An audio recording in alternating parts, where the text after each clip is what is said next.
Sveikas lietuvi, dar viena mūsų laida, kalbėsime apie vitaminą D. Ir ne šiaip vitaminą D, vitamino D trūkumas gali labai rimtai atsiliepti tavo sveikatai.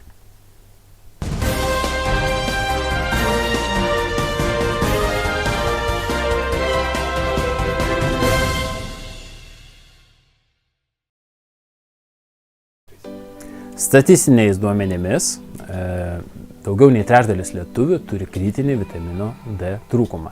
Ką dabar tai reiškia? Kad turėdami tokį didžiulį vitamino D trūkumą, jūs praktiškai rizikuojate savo sveikatą ir savo gyvybę netgi. Ir statistiniai duomenys taip pat rodo, kad 75% lietuvių turi vitamino D šiokį tokį trūkumą. Tai taip pat reiškia, kad jūs nebūsite visiškai sveikas turėdamas tokį mažesnį ar didesnį vitamino D trūkumą. Bet dabar tai yra statistiniai duomenys aplamai per metus. O dabar, kaip žinia, jeigu jūs žiūrite laidą neseniai, žiemos metu, o dabar žiema, tai reikš, kad žiemos metu šie duomenys gali būti kitokie. Gali būti, kad netgi pusė lietuvių turi kritinį vitamino D trūkumą. Įsivaizduokite, pusė, kas antras. Ir beveik visi turi šiokį tokį vitamino D trūkumą. Ta prasme, vitamino D papildus reikia naudoti beveik visiems. Ir tai būtų turbūt vienas pagrindinių papildų, kuriuos būtina naudoti žiemos metu. Išskirtiniais atvejais ne, bet daugumoje atveju, gal 99% taip. Dabar, ką jums daryti? Jeigu jūs vasarą jaučiatės puikiai, energingas, žvalus ir tik ateina žiema, pas jūs depresinga nuotaika, jums trūksta energijos, aš iškart įtariu, kad pas jūs vitamino D trūkumas 100%. Nedelskite, nueikite į vaistinę ar sveikolių parduotuvę, jums reikalingas vitaminas D3. Nemaišykite, jokie kiti vitaminai D jums nepatariami. Sakykime, vitaminas D2 taip pat yra, bet reikalas tame, jisai mūsų organizme neįsisavina. Jeigu ir įsisavina, tai keli procentai, bet tai taip pat priklauso nuo žmogaus polimorfizmo. Nemažai žmonių visiškai neįsisavina vitamino D2, tai iš jo nėra jokios naudos. Jums reikalingas vitaminas D3. Aš jums patarčiau iš karto negaišti laiko. Vitamino D3 porcijos skaičiuojamos 1000 TV, tai tarptautinių vienetų, arba 1000 EU būtų angliškai International Units. Tai aš jums iškart patarčiau naudoti netgi ne 1000, o iš karto pereiti prie 2000. Sakykime, jeigu jūs klaustumėt manęs, aš naudoju 5000 TV, 5000 tarptautinių vienetų ir galiu pasakyti, kad yra didžiulis skirtumas. Aš naudoju, reiškia, vitaminą D3 ar nenaudoju. Kas atsitinka? Mano akise prašviesėja. Aš jaučiu daugiau energijos, mano smegenys geriau dirba, praktiškai ir prapuola depresija, kas svarbiausia. Tai jūs turėtumėt pajusti tai ir pats. Beje, visi, kam aš išrašau vitaminą D, sako lygiai tą patį. Kai jie pradeda naudoti, jie jaučiasi kur kas geriau, yra kur kas energingiau. Dabar norėčiau pagrįsti savo žodžius. Jūs galite pasakyti, na gerai, mes gyvename Lietuvoje ir taip jau yra, žiema, žinoma, saulytės nedaug, bet vis tiek juk saulė šiek tiek išlenda, tai iš saulės mes gaunam kažkiek vitamino D, o kartais gali būti ir kelias valandas saulė ir gal tada neverta to vitamino D naudoti. Iš karto noriu jūs įspėti, kad Lietuvoje jūs galite gauti vitamino D 5 mėnesius. Tai visą vasarą ir taip pat rugsėjo mėnesį, bobų vasarą ir taip pat gegužės mėnesį. Bet visais kitais mėnesiais užmirškite. Jūs galite būti kiek norite ant saulės, jūs negausite jokio vitamino D. Maža to, tie 5 mėnesiai pasirūpinkite, kad saulė yra aukštybėse. Dabar kodėl? Aš jums paaiškinsiu. Todėl, kad mūsų organizmas įsisavina vitaminą D3 išskirtinai, kai saulė reiškia pačiuose aukštybėse. Ir kai saulė leidžiasi horizontaliai, mes negauname jokio vitamino D. Maža to, jūs turbūt žinote, kad saulė skleidžia taip pat ir radiaciją. Ir ne kiekvienas žmogus yra atsparus tai radiacijai, nes daug žmonių nesimaitina sveikai. Tai jūs dar rizikuojate papildomai savo gyvybę, vedžiodami šunį, kai saulė yra horizontaliai. Tai taip pat labai nesveika mūsų akims, jeigu žinot. Vat būtent tada labai apsimoka užsidėti nuo saulės akinius. Pageidautina, apsaugančius jūs nuo UV, reiškia, ultravioletą. Tai va, jeigu norite vedžioti savo šunį, jums patarčiau šunį vedžioti tuo metu, kai saulė aukštybėse. Tegu jis daro savo šuns reikalus tuo metu, išmokykite jį būtent šito.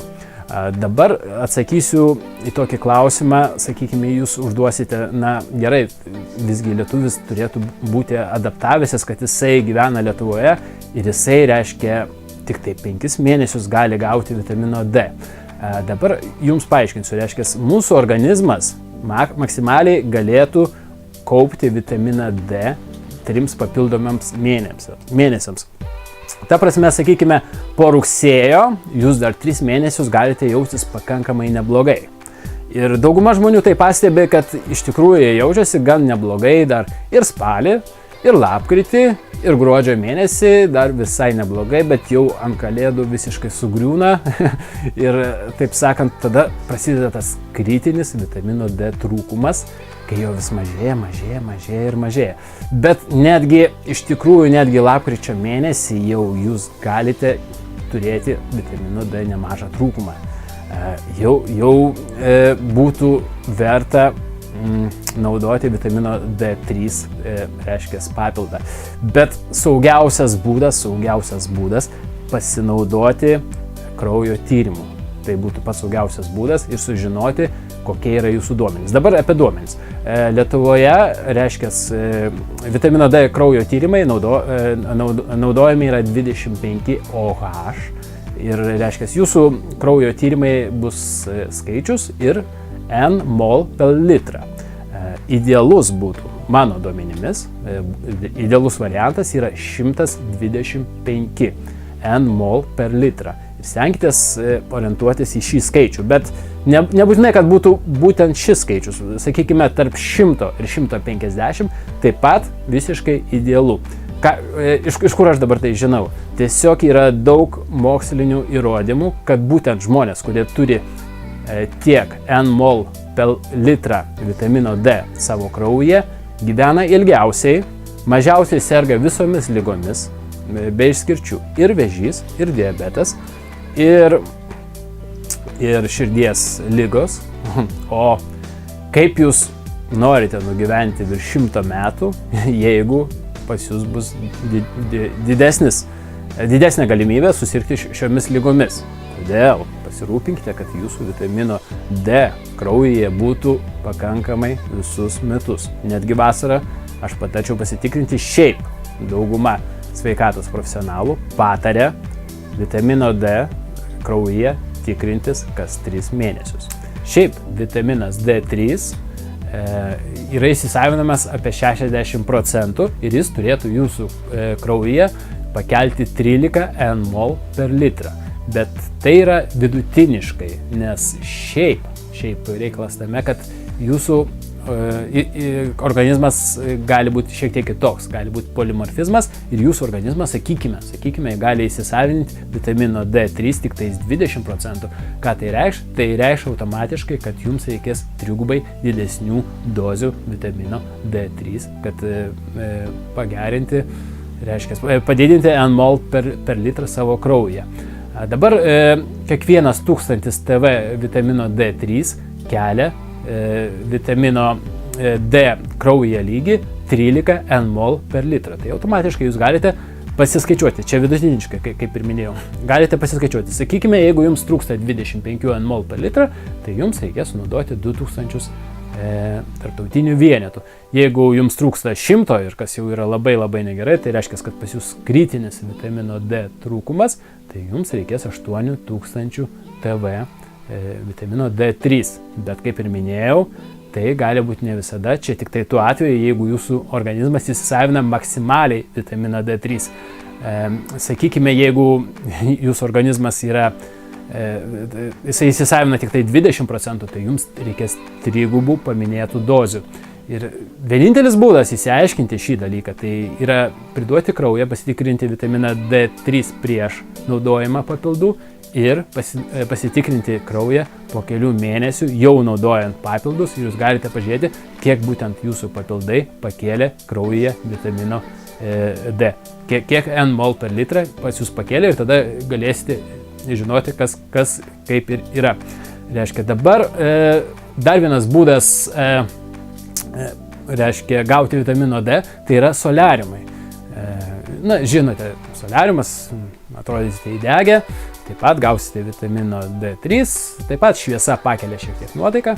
Kodėlgi naudotis kažkokiais papildais, kodėlgi vaikščioti soliariumą. Reikalas tame, kad turbūt žinote, soliariumas šiek tiek skleidžia radiacijos, taigi yra šioks toks trūkumas, bet bendroji sumai tai taip pat variantas. Bet jau neklauskite, kiek būtent soliariumas pakels nmol per litrą jūsų kraujyje. Žiūrėkite patys, nes yra skirtingų soliariumų ir yra skirtingų žmonių, taigi skirtingi žmonės įsisavins tai visiškai skirtingai, bet reikalas tame, kad tikrai jūs gausite vitamino D tenais. Dar vienas dalykas, vitamino D kraujyje gali būti taip pat ir per daug, taip kad nepersistenkite. Galite tiesiog susižavėti vitamino D jėga, sakykime, jūs išgerite 2000, jaučiatės fantastiškai, 2000 TV, išgerite 5000, jaučiatės, wow, supermenas. O kodėl neišgerti 10 000 ir 50 000 TV? Tarp kitko yra žmonių, kurie naudoja tokias aukštas dozes, bet apie tai biškiuką vėliau. Reikalas tame, kad per daug vitamino D yra taip pat žalinga, kaip ir visiškai kritinė dozė. Jūs galite apsinuodyti ir jūs galite praktiškai gauti galvą. Labai nepatarčiau jums to daryti. Dėl to vitamino D tyrimas kraujyje yra būtinas, ypatingai žiemą, dabar žiema, pasitikrinkite tą dalyką. Dabar apie tą dalyką, kas, sakykime, ar lietuvis neturėtų būti adaptavęsis, sakykime, vis tiek Lietuvoje jau tokia situacija, kad tiek laiko žmogus negauna vitamino D. Iš tikrųjų, ta adaptacija įmanomas dalykas ir galbūt koks 1% lietuvių iš tikrųjų ir yra adaptavęsi prie, reiškia, tokio ilgo laiko vitamino D neturėjimo.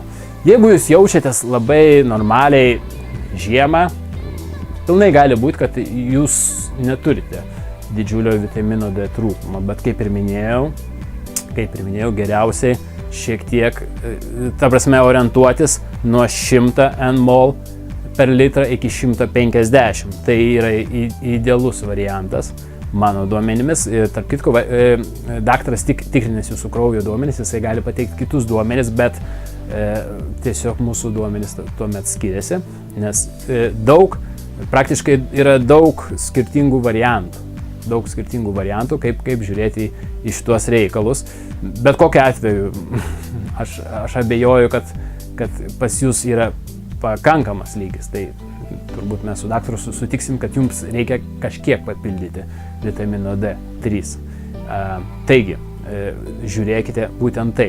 Ir reiškia, dėl adaptacijos, kaip ir minėjau, gal 1% lietuvių yra adaptavęsi, nes jų tikrai protėviai gyveno, jeigu ne Lietuvoje, tai Norvegijoje, Švedijoje, Suomijoje, kur tikrai nėra tos saulės ir tiesiog kažkaip organizmas sugeba tą D vitaminą išsaugoti daug ilgesniam laikui ir jaustis pakankamai gerai žiemą. Bet, jeigu 99% pas juos to nėra, tai aš manyčiau, kad jūs, žiūrovė, tikriausiai esate vienas tarp tų 99%.